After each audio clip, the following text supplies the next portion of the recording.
신약성경 297페이지 고린도후서 11장 13절에서 15절까지 말씀 함께 읽겠습니다. 그런 사람들은 거짓 사도요 속이는 일꾼이니 자기를 그리스도의 사도로 가장하는 자들이니라. 이것은 이상한 일이 아니니라.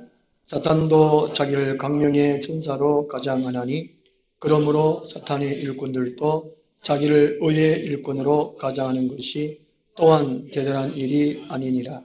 그들의 마지막은 그 행위대로 되리라. 아멘. 사탄의 일꾼을 주의하라 하는 제목으로 말씀을 드리도록 하겠습니다.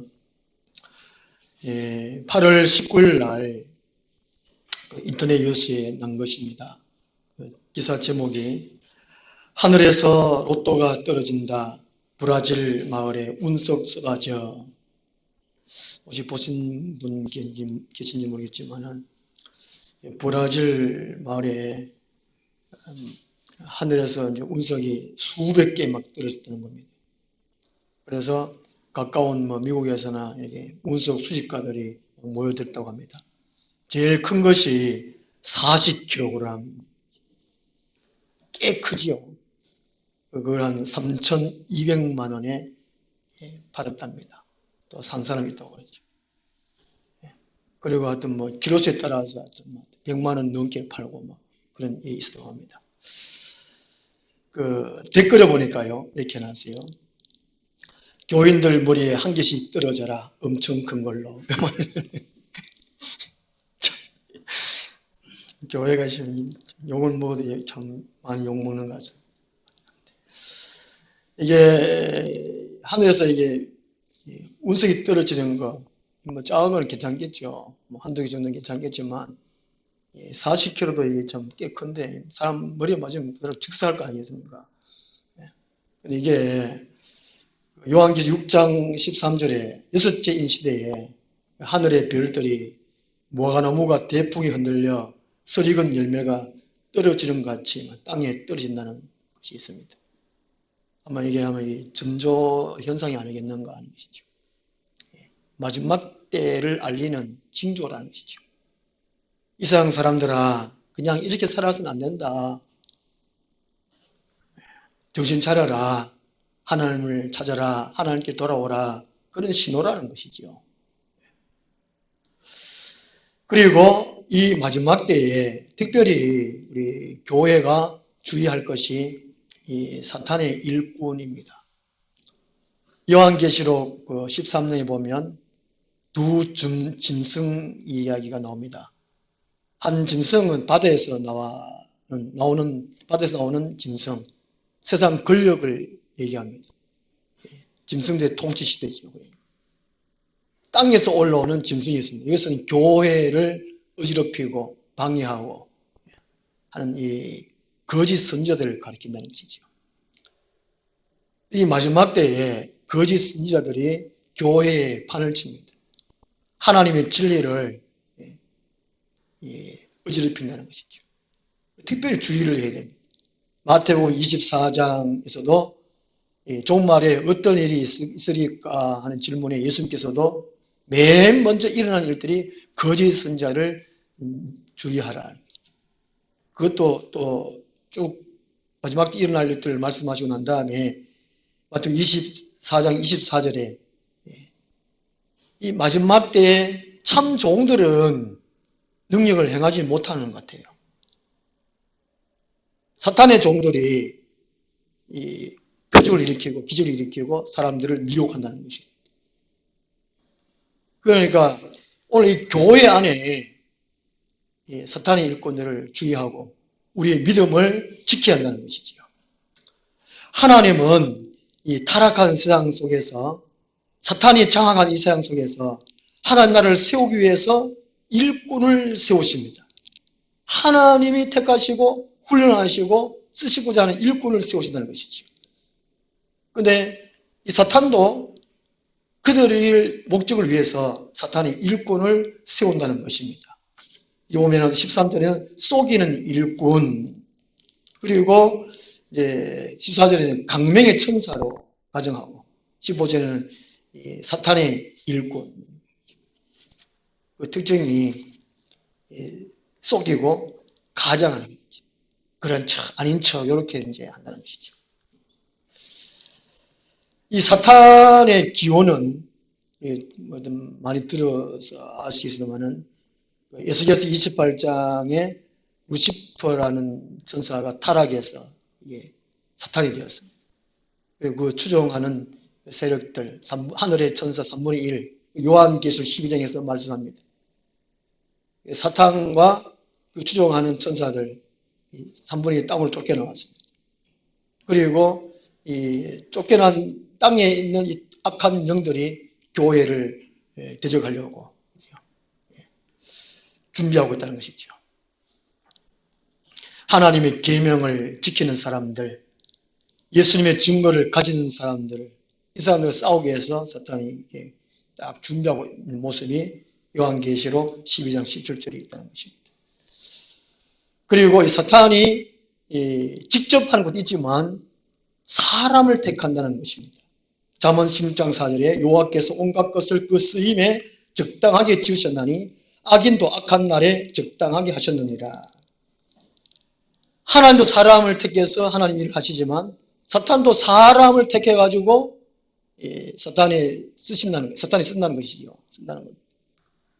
우리가 교회 다니면서 사탄한테 쓰임 안 맞는 것만 해도 참 은혜고 감사하다는 것이죠. 많은 사람들이 이 정신을 못 차리면 알게 모르게 사탄의 종처럼 종됩니다. 종돼요. 정신을, 예수님 말씀처럼 정신을 바짝 차려야 돼요. 마지막 때는. 자칫 잘못하면 기도를 소홀히 한다든가 말씀을 우리가 분별하지 못하면 사탄의 쓰임받게 되어 있습니다. 우리가 늘 말씀을 무장하고 또 기도로 무장하고 그렇게 해야 된다는 것이죠. 성경 여러 군데에서는 사탄의 일꾼의 특징을 참 말씀을 많이 주는데 이 고린도 교회 안에 이 사탄의 일꾼의 특징, 고린도후서 11장에서의 사탄의 일꾼의 특징을 한번 살펴보겠습니다. 어떤 것이 사탄의 일꾼이냐. 하나님의 종들, 의의 일꾼과 사탄의 일꾼을 비교해 볼 수 있습니다. 그 첫째가 사탄의 일꾼들은 마음에 진리가 없다는 것입니다. 그 모습은 사람 똑같아요. 그러나 말하는 거나 행동하는 것은 하나님의 진리로 행하지 않는 것입니다. 그 13절 말씀 보시면 그런 사람들은 거짓 사도요. 그런 사람들이 이제 11장 1절에서 12절까지 여기 내용입니다. 사탄의 특징이죠. 그런 사람들은 거짓 사도니까요. 그런 사람이죠. 이게 사도인 척 하는 거예요. 하나님께서 보내신 사람인 척, 하나님이 쓰시는 사람인 척 한다는 거죠. 뭐 기적을 행하니까 와 사람들이 막 거기에 막 몰려든다는 것입니다. 병까지 막 고치고 나면 이야 막 고치는. 실상을 보면 그게 아니라는 것이죠. 특히 우리 눈으로 보면 쉽게 알 수 있는 것이 목사님들이 가운 있지 않습니까? 목사 가운이요. 목사 가운이 있는 것은 구약에 근거를 두고 있습니다. 율법에. 레위기 8장 7절에 제사장들은 거룩하게 성별하기 위해서 제사장 옷을 따로 지어서 입었습니다. 거기서 근거를 두고 있지요. 목사 가운을 입습니다. 그런데 이게 특별하다, 나는 다른 사람과 다르다, 이런 우월주의 의식으로 입으면 안 된다는 것이죠. 그래서 많은 목사님들 가운데에 목사 가운을 입지 않는 분들이 참 많습니다. 그냥 양복 입고 하는 사람 많죠. 요즘은 좀 안 그랬으면 좋겠는데 청바지 입고 그냥 또 티 입고 예배 인도하는 그거는 좀 아닌 것 같아요. 아닌 것 같아요. 그런 것 같아요. 또 한 가지는 박사 가운이 있거든요. 목사 가운이 아니고 줄 세 개 치는 것이 박사 가운입니다. 나는 공부를 많이 다른 목사들보다 공부 많이 해서 많이 알아. 나는 박사야. 하늘 앞에 박사가 뭔성이고 목사가 뭔성이었습니까? 온전한 진리를 깨닫고 진리가 자기 자신이 먼저 순종하고 행하고 또 섬기고 그런 식으로 보이는 사람이 진짜지. 뭐 목사 가운이 있다 해가지고 목사한다. 박사 가운이 있다고 뭐 그게 대단한 거 아니잖아요. 그걸 보면 분별할 수 있다는 것입니다. 이런 마음의 진리가 없는 사람들은 어떤 것을 행하느냐. 4절 말씀 보시면 만일 누가 가서 우리가 전파하지 아니한 다른 예수를 전파하거나 혹은 너희가 받지 아니한 다른 영을 받게 하거나 혹은 너희가 받지 않은 다른 복음을 받게 할 때에는 너희가 잘 용납하는구나. 다른 예수라는 것은 구세주를 가리키지 않습니까? 다른 영은 영적인 것을 가리켜요. 영적인. 기독교는 영적인 것입니다. 복음은 영적인 거라는 것이죠. 그리고 복음은 기쁜 소식입니다. 사람들이 희망적인 소식, 복된 소식이 이렇게 지나니까 이게 같은 다 다른 말 같지만 한 말입니다. 다 예수 그리스도를 가리킵니다. 성령님은 성령님은 요한복음 15장 26절 보면은 성령님은 이 세상에서 하신 일이 사람들에게 예수를 증거한다고 말씀하고 있습니다. 성령님은 자기 자신을 드러내는 것이 아니에요. 영을 막 드러내는, 자기 자신을 막 드러내는 것이 아니라는 것이죠. 성령님은 예수 그리스도를 드러내는 것이죠. 예수 그리스도를 나타내는, 예수 그리스도를 자랑한다는 것입니다. 성령님은. 그러니까 예수, 영, 복음, 이 11장 4절에 이 세 가지는 예수 그리스도인 것이죠. 우리 이제 기독교라고 말하는 이유가 바로 그렇습니다. 기도. 한자로 그리스도를 기독이라는 겁니다. 이게 예수 그리스도를 온전히 깨닫는 게 중요하다는 것이죠. 이것이 진리라는 거예요. 예수 그리스도의 진리라는 것입니다. 그런데 이게 고린도 교회 안에서는 그 선자들이 율법을 행해야 구원받는다. 할례를 받아야 구원받는다. 그리고 그 초대교회는 안식일을 지켜야 또 유월절을 지켜야 구원받는다. 이런 것을 말했다는 것이죠. 그게 다른 복음이라는 거예요. 그리고 이제 다른 영적인 것도 또 설명했겠죠. 얘기했겠죠. 오늘 같으면 지나친 성의 은사를 강조하는 겁니다. 예언학교. 성령이 역사할 때에 예언이 하게 되는 겁니다. 예언도 두 가지 종류가 있는데, 그러니까 예언학교를 만들어가지고 막 일부러 막 예언을 막 배우게 한다든지, 방언도 막 할렐루야 그래라 걔가 또 막 하여튼 말하게 한다든지, 인위적으로 성령에 의해 하지 아니하고 지나치게 하는 거예요. 엘리야 시대, 엘리사 선지자 시대 때는 이게 선지학교가 있었습니다. 오늘 신학교가 있듯이 그 당시에도 선지학교가 있었는데 예언학교라는 것이 없었거든요. 이게. 이상하게 오늘날 이게 이런 것들이 뭐 하여튼 하는 교회가 있는 것 같아요. 이거 조심해야 될 것 같습니다. 이걸 끌어가지고 사람들 모으는 거죠. 모으는 거예요. 참 성도, 하나님의 참 자녀로 세우기 위한 이게 그게 아니라 그냥 사람을 많이 모아가지고 자기를 드러내기 위한 그걸 위해서 예언학교를 한다는 거예요. 물론 한 방법이 있지만 이것은 아니다 싶거든요. 이거 조심해야 된다는 것이죠. 그리고 이제 종말 같으면 지나친 종말론, 지나친 종말론이죠. 말씀에 순종하고 하루하루를 말씀에 순종하면 되는데 지나치게 막 내 종말이 무슨 일을 일어난다 어떻다 또 어떤 사람도 날짜를 정하고 작년에 9월 23일 온다게 돼 안 왔으니까 또 계산이 틀린 것 같다 내가 또 원래 또 뭐 9월 28일 뭐 또 이게 말하고 이런 사람들을 조심해야 됩니다. 그런 사람 다 다른 예수, 다른 영, 다른 복음이라는 것이죠. 갈라디아서 1장 8절 9절 보면요. 우리나 혹은 하늘로부터 온 천사라도 우리가 전하는 복음 외에 바울 일행이 전하는 복음 외에 다른 복음을 전하면 저주를 받을지어다. 두 번이나 강조해서 말씀해요. 사도 바울 일행이 전한 복음 외에 전하면 막 하늘이 와 내가 천사다 이렇게 해가지고 막 아무리 말 잘하는 사람 오늘날 설교 잘하는 사람 많지 않습니까? 재밌게 말하고 능력 행하면서도 말하고 그게 자기 천사다 하나님 버리면서 자기 선지자다 이렇게 말하는 사람 많습니다. 이렇게 복음을 전한다고 할지라도 저주를 받을지라도 이렇게 말합니다. 오늘날 이 시대는 정말 분별해야 된다는 것이죠. 10절 말씀 보시면 그리스도의 진리가 내 속에 있으니 그 사도 바울의 속에는 마음에는 그죠? 사도 바울의 지식에는 진리가 있다는 진리. 그 진리 이해가지고 간주 있죠. 참. 이 진리가 참이고 진실이라는 거죠. 하나님, 예수님, 성령님 말씀 외에 진리가 없습니다. 다 비진리예요. 다 약합니다. 무너집니다. 빈절됩니다. 이게 진리가 뭐냐? 이게 예수 그리스도가 중심이라는 것이죠. 하나님, 예수님, 성령님 말씀. 이 네 가지가 네 분이 이제 진리인데 그 중에 예수 그리스도가 중심입니다. 어떤 그리스도냐는 거죠. 어떤 예수냐. 다들 이단들도 다 예수님 얘기하고 하나님 얘기 다 해요. 근데 이런 이제 지난주에 제가 주보에 기록해 놨는데 7가지 예수죠. 7가지 예수가 빠지면 온전히 예수가 아니라는 것입니다. 이거 조심해야 되는 것이죠. 그 첫째가 성육신하신 예수 그리스도.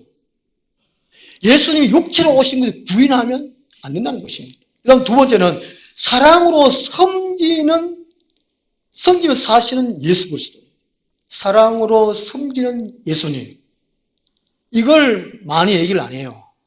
그러니까 우리가 교회 다니면서도 행동이 엉망이에요. 이제 뭐 서울의 광장에서 모여가지고 하는 기독교인들이 왜 그렇게 많습니까? 성경에서 모인 사람들이 그렇게 하지 마라 그랬잖아요. 이게 원수가 배고파거든 먹이고 목말라거든 마시게 하라. 악에게 지지 말고 선으로 악을 이기라 그랬지. 상대가 악을 행한다. 그럼 내가 악으로 행하는 거 이러면 안 되잖아요. 그러면 데모를 하려면 질서를 지키고 규칙을 지키고 해야 되지. 왜 이 코로나 시대에 다닥부탁 하고 막 음식도 그냥 먹고 나눠 먹고 이래가 또 코로나 번져가 또 나라를 어렵게 만들고 그러면 또 이제 정부에서 무슨 얘기하니까 왜 나라가 왜 교회만 또 극하게 하느냐. 이거는 참담 그리스도인이 아니라는 것입니다. 잘못 가르쳤고 잘못 배웠고 잘못 살고 있다는 것입니다. 그러니까 예수 그리스도는 어떤 삶이냐. 사랑으로 섬기는 예수 그리스도. 이걸 안 가르쳐요. 많이 빠져요. 그러니까 문제는 오늘 교회가 이게 문제는 문제. 진리를 갖다가 아주 비진리로 바꿔놨어요. 세 번째는 순환받는 예수 그리스도. 순환받는 예수. 형통이 아니라는 것이죠. 성공의 예수가 아니라는 것입니다. 교회에 나오면 병이 낫는다. 예수 믿으면 잘 된다. 자식이 잘 된다. 어려운 문제 해결되는 이게 아니라는 것이죠. 형통, 만사 형통, 성공, 1등 이게 아니라는 것입니다. 어떤 분은 말하죠. 수능 11월 달에 고등학교 3학년 때 수능 치면은 이게 막 수능을 위해서 막 기도하잖아요. 막. 이건 아닌 것 같아요. 이거는 진짜 하나님을 전쟁이로 계속 빌면 막 기도하면 하나님께 해준다. 이런 식으로 하나님 만들어 본단 말이죠. 하늘에 계신 온 우주를 다스리는 하나님 아니고 자기가 움직이는 그 하나님으로 만들어 버린다. 이게 아니라는 것이죠. 순환받는 예수 그리스도라는 것이죠. 복음서를 읽어보면 예수님이 뭐 평안하게 살았더라. 그런 구절 별로 없어요. 별로 없어요. 기뻐했더라. 웃었더라. 몇 번 없어요. 다 우시고 예수님이 막 고난받고 침뱉음을 당하고 또 막 열심히 기도하고 밤새워 기도하고 이런 내용이 많잖아요. 핍박받고 이게 순환받는 예수 그리스도는 그것을 우리가 이제 달게 받고 인내해야 되죠. 그 다음에 네 번째는 십자가에 죽으시는 예수 그리스도죠. 십자가에 죽으시는 예수. 대속하신 예수 그리스도. 온 인류의 대표로 대신으로 십자가에 죽으신 예수 그리스도. 우리 한국교회 이걸 너무 많이 강조하는 것 같아요. 예수님이 다 십자가에 죽으셨다. 다 해주셨다. 우리 그냥 믿으면 된다. 이게 문제예요.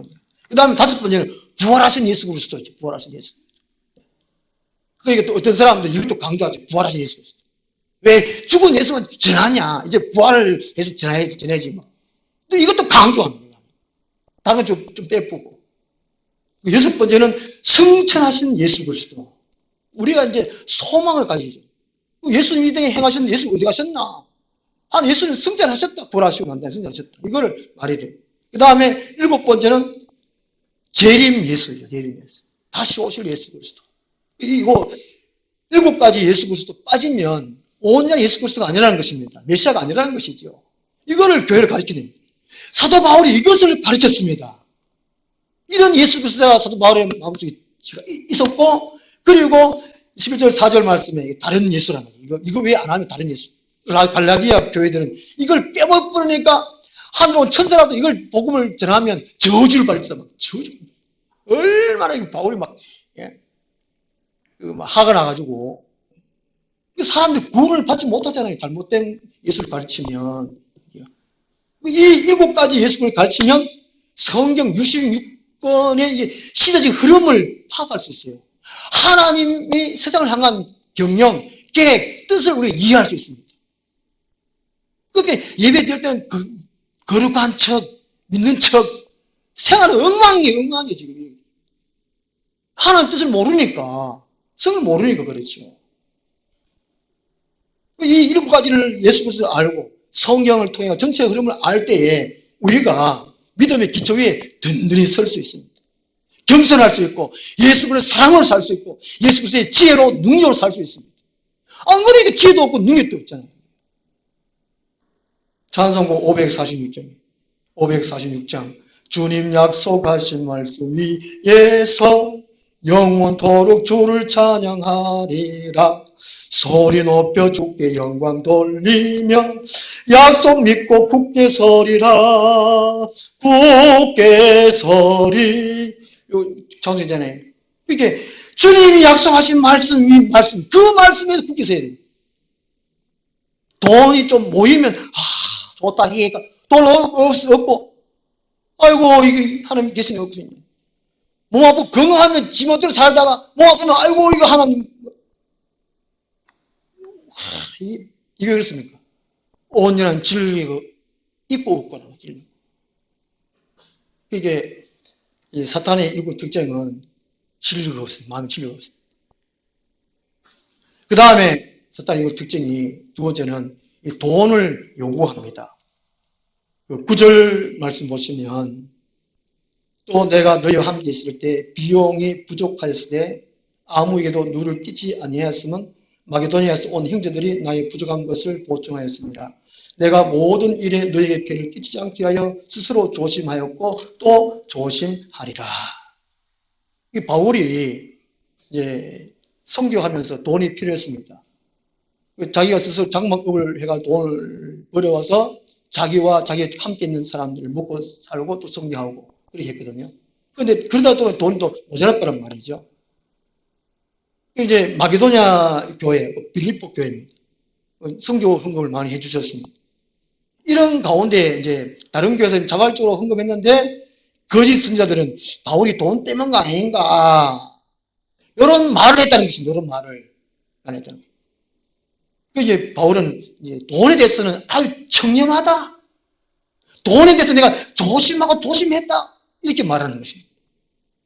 그리고 이제 12장 15절 말씀 보시면 12장 15절 말씀 보시면 이 돈, 재물을 어떻게 사용하라는 것을 말씀하십니다.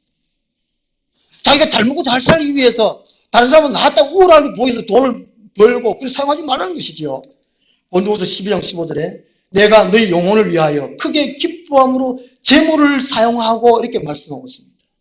또 내 자신까지도 내어주리니 너희를 더욱 사랑할 수 없는 사랑을 덜 받겠느냐. 바울은 오직 영혼 구원을 위해서 재물을 사용해서요. 영혼 구원을 위한다면 자기 몸도 다 드리겠다. 자기 목숨 다 내놓겠다. 이렇게 말하고 있다는 거예요. 실질적으로 바울이 그렇게 살았잖아요. 그게 오늘 가만 보면 이 돈을 어떻게 사용하고 있는가. 요새 목사들이 돈을 어디서 사용하는가.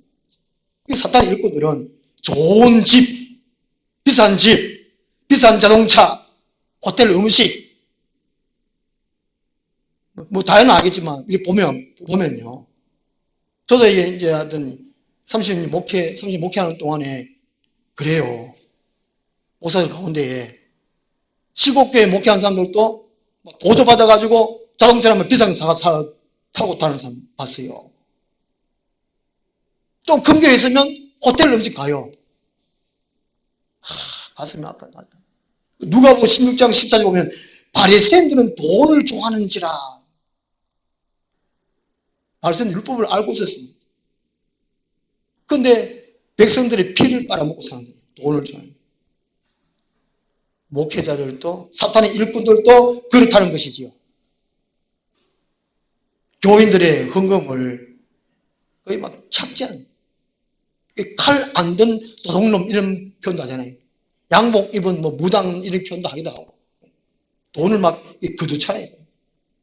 옛날에는 막 이제 교회 건축하면 말 잘하는 좀 이렇게 돈을 잘 거두는 목사 불러가지고 막 붕해를 합니다. 그래가 막 1억 없나, 뭐 5천만 원 없나, 막 이런 식으로 막 작정시키고. 저쪽 건너 교회는 붕해가 32억 작정했다 하는 청년이 10억을 작정했다. 그 사람 청년이 교회 안 나와요. 작정하고 한 1년인가 2년인가.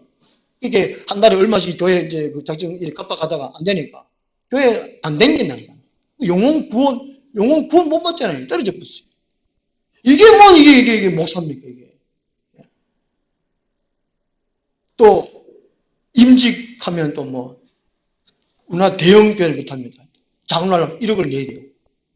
또 사람들이 많으니까 장로도 로비한다고 또 돈 막 쓰지요. 또 안수 집사님은 5천만 원, 권사님은 3천만 원 이렇게. 좀 큰 교회는 장로는 500만 원, 안수 집사님 300만 원. 그 다음에 또 이제 권사님 300만 원. 영전에는 농사 짓는 사람이 이제 장로 하려고 하는데 목사가 돈 없으면 장로 하지 마라 이런 말 했다 가지고 이제 무릎 꿇고 사가겠다 하던가 뭐. 이 참 문제. 또 연예인 중에 그리스도 있는데 이제 교회에서 이제 집회하면 연예인들 초청하잖아요. 어떤 연예인을 초청하면 한 번 한 500만 원 한대요. 1시간, 2시간 이게 간증하는데 500만 원을 달라고 그런답니다. 참 기가 찰 노래 이거죠. 왜 이렇게 되어버렸어요? 하나의 말씀을 들리게 하고 받아야 되지. 연예인들 간증하는 거예요. 교회가 인기주의 사람 끌어모으려고. 정말 연예인이라도 정말 참 그리스도인이라면 돈 그만큼 받으면 되나? 저는 안 된다고 생각됩니다. 가짜지. 그럼 났더라도 병들고 미혹돼가지고 그렇게 했잖아. 그냥 차비 정도만 받고 나머지는 안 받아야 될 것 같아요. 지금 막 이게 이런 거 비일비재하잖아요. 하나님이 이게 막 안 입고 막 하나님 가정스러워서 하나님이 역겨워가지고 코로나로 그냥 큰 건물 지나지 예배 못 드린다니 지금. 오늘 안동 저쪽에 그 한 시골인데 마을에 이제 교인 중에 누가 동서가 코로나 걸렸어요. 근데 이제 할머니 아들이 확진 걸려가지고 집에 와가지고 어머니하고 잤는데 그 가족 일가족이 다 걸리고 그 교회 예배를 못 드리겠다고 그래요. 그 이제 군청에서 예배 드립니까? 그 모사님이 장로들하고 의논해가지고 연락드리겠습니다. 뭐 그런 일이 있었다고 그래요. 지금은 하나님이 교회 문을 닫아요. 그러니까. 교회가 지금 얼마나 비가 많습니까?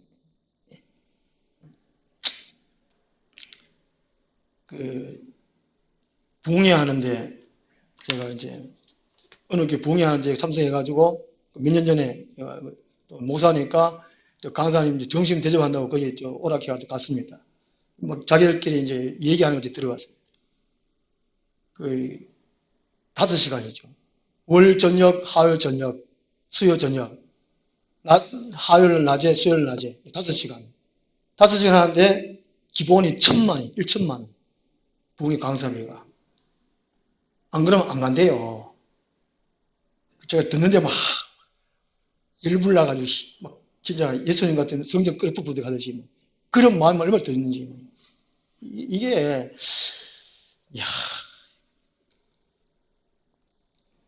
주부에 기록한 대로 예, money를 위해 살지 말고 니 의미를 위해 살아는 거죠. 그보다가 미션, 사명을 위해 살아는 거죠. 교회는 그리스도인이라면 사명 외에 다른 걸로 살면 안 되는 것 같아요. 그 다음에 이제 사탄의 일곱 특징이 자기를 자랑하고 인정받으려고 한다는 것입니다. 이게 12절 말씀이죠. 나는 내가 해온 그대로 앞으로도 하리니 기회를 찾는 자들이 여기 사탄의 일꾼이죠. 그 자랑하는 일로 우리와 같이 인정받으려는 그 기회를 끊으려 함이라. 사탄의 일꾼들은 자기를 자랑합니다. 인정받으려는 겁니다. 저도 그래요. 은근히 막 자랑하고 싶어져요. 어디 막 인정받고 싶어져요. 대부분 사람들은 그렇잖아요. 자랑하고 싶고 인정받고 싶고 이게 본능입니다. 그러나 참 하는 종들은 이렇게 안 한다는 것이죠. 이렇게 하면 안 된다는 것이죠. 고린도교회 이제 사탄의 일꾼들은 특히 지식을 자랑했습니다. 1장부터 말해요. 1장부터요. 나는 다른 사람보다 뛰어난 지식이 있다. 이런 것이죠. 그러니까 어제는 이게 제가 하는 박사 아니면 교회 목회도 뭐 하잖아요. 석사는 기본이고. 그러니까 1장부터 이게 파가 나눠진 파가 이렇게 있어요. 이게 자기 자랑을 통해 가지고 파를 나누는 거예요. 교회를 파를 나누는 거예요. 교회는 하나가 되지. 왜 이게 그게 목사파, 장로파, 안수지사파, 막 건사파 이렇게 파를 막 나눠요. 질서를 위해서 1구에 2구에 그게 아니고 이게 막 자랑 때문에 그렇다는 것이죠. 그래서 고린도서 1장 31절에 기록된 바 자랑하는 자는 주 안에서 자랑하라 함과 같게 하려 함이라 말씀하고 있습니다. 이 고린도교의 문제가 바로 여기 있습니다. 쭉 이제 고린도서에서는 분쟁, 음행, 결혼, 은사, 부활장 이것 쭉 말씀하고 있는데 결국에는 개개인적으로 자랑 때문에 그렇다는 것이죠. 그래서 고린도후서 1장 12절에서는 사도 바울은 하나님 은혜로 행하는 것을 자랑한다. 그리고 고린도서 1장 14절에는 구원받은 사람들을 자랑한다는 거죠. 자기 자신이 아니고 다른 사람을 구원받은 것을 자랑한다. 이걸 자랑하라고 말씀하고 있고요. 고린도후서 10장 17절 18절 말씀에서는 자랑하는 자는 주 안에서 자랑할지니라 옳다 인정함을 받는 자는 자기를 칭찬하는 자가 아니요 오직 주께서 칭찬하는 자니라. 자화자찬, 지가 지자랑하는 거예요. 그렇지 말하는 것입니다. 이게 사탄의 일꾼들은 오직 자기를 자랑하고 인정받고 싶고 안 그러면 막 삐지고 불평하고 원망하고 이런 사람들 많잖아요. 이런 사람 많잖아요. 저도 목회하면서 참 이런 사람 보면 참 어렵습니다. 어려워요. 참 어려워요. 고린도후서 12장 5절에서는 이 자랑질을 하면 하나님 은혜가 오지 않는다고 말합니다. 그리고 하나님 은혜가 머물지 못한다고 말씀하셨습니다. 누가복음 17장 10절에는 이와 같이 너희도 명령받은 것을 다 행한 후에 이르기를 우리는 무익한 종이라 우리가 해야 할 일을 한 것뿐이라 할지니라. 나는 아무것도 아닙니다. 나는 능력이 없어요. 하나님 함께 하지 난 아무것도 못합니다. 이걸 말하라는 것이 말하는 거죠. 그래서 다 자기 자랑하는 거죠. 예, 하나님의 일꾼들도 의의 일꾼들도 이런 유혹에 빠집니다. 그러니까 항상 우리는 마음의 진리를 확고하게 세워야 되고 그리고 돈에 대해서 초연해야 됩니다. 디모전서 6장 10절 말씀처럼 돈을 사랑하지 말라는 것이죠. 잠언서도 말씀하잖아요. 부자 되기를 애쓰지 말라는 것입니다. 먹을 것과 입을 것이 있으면 족한 줄 알아라고 말씀하고 있습니다. 특히 식량난이 오는 가운데에 먹을 것이 있다, 입을 것이 있다. 얼마나 감사한 일입니까? 다른 사람 다 굶어가고 있는데. 그렇죠? 감사하라는 것입니다. 돈에 대해서 초연해야 되고 돈을 사용할 줄을 알아야 돼요. 언제 사용할 줄 알아야 되죠. 그리고 자기 자신은 없다. 이름 없이 빛도 없이 감사하며 섬기리다. 이걸 일정하게 갈 수 있도록 바울처럼 철수 복종시키고 그런 삶을 살아야 돼요. 안 그러면 우리가 미혹됩니다. 넘어가요. 그래서 우리가 이 마지막 때에 이게 사탄의 일꾼이 있다고 그랬으니까 이걸 딱 봐서 아, 저 사람은 진짜 에세이가 아니구나. 따라가지 말아야지. 함께하지 하지 말아야지. 거리를 둬야지. 경계해야지. 이렇게 하고 나는 믿음을 지켜가야겠습니다. 기도하겠습니다. 하나님 아버지, 우리 이 환난 시대에 이 땅의 교회들을 돌아보고 또 목회자들이 어떤 일을 말하는지 어떤 일을 행하고 있는지 잘 분별하여 우리가 미혹되지 아니하고 온전히 예수 그리스도를 따라 삶을 살아서 오늘 꿈맞는 우리들이 다 되게 하여 주옵소서. 예수님 이름으로 기도드리옵나이다. 아멘. 546장 찬송입니다. 주님이 홀로 가신 그 길 나도 따라가오. 모든 물 피를 흘리신